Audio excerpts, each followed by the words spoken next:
Hello mga Carlos, mga TikTok, mga ka-YouTube. Ito, meron na naman tayong ginawang isang refrigerator na malaki. Two door siya. Ayan.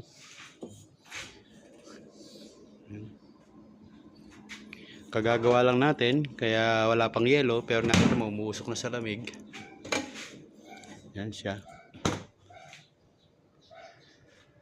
Tignan yung control niya. Ayan, may child lock. Child lock, ito po yung pag nilong press mo yan, kung may mga rep kayong ganito, pag nilong press mo yan, maglalak yung ating mga pindutan para hindi mapindutan ng mga bata. Kasi pag kami anak ka o may batang maliit sa inyo, napipindot. Ngayon para matanggal yung lock na yan, long press mo lang. Yan, makakarinig ka ng ganun tunog. Pwede mo lang ilipat ngayon itong mga setting. Ngayon kung gusto mo ibalik yung lock nya, long press mo lang. Yan, makakarinig ka ng ganyan, tapos mag-iilaw na siya ng firmware. Ibig sabihin nakalock na siya. Hindi siya mapipindot. Then ang naging sira nito, yung tubo. Ito yung tubo natin pinutol. Kasi ito karaniwan ng mga rep na ganito, parang time bomb.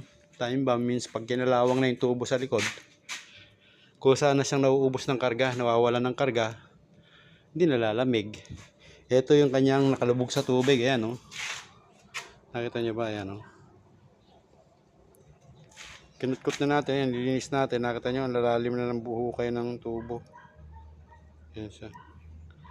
Kaya ang tendency niyan, sisingaw dyan. Galing yung manufacturer eh. Magaling yung manufacturer ng rep. May mga nakalubog na. Tama nga, nakapagpapabilis ng pagpapalamig. Kaya lang nakapagpapabilis din ng pagkasira ng inyong mga refrigerator. Yung mga nakalubog sa tubig na tubo. Yan. Then kung may papagawa kayo, medyo busy tayo pagdating sa rep. Kasi yung rep talagang hindi katulad ng aircon, napakadaling gawin kumpara sa rep. Sa rep kailangan mo pag-yelohin, sa aircon kailangan mo lang palamigin. Kaya hindi lahat ng rep din tinatanggap natin. Namimili lang tayong ginagawa na rep. Lalo na pag nagawa na ng iba, hindi na natin ginagawa. Sakit ng ulo yon. Kung yung iba hindi nagawa, possible hindi mo na rin magawa kasi magkakaroon ng poor dumi yung system niya.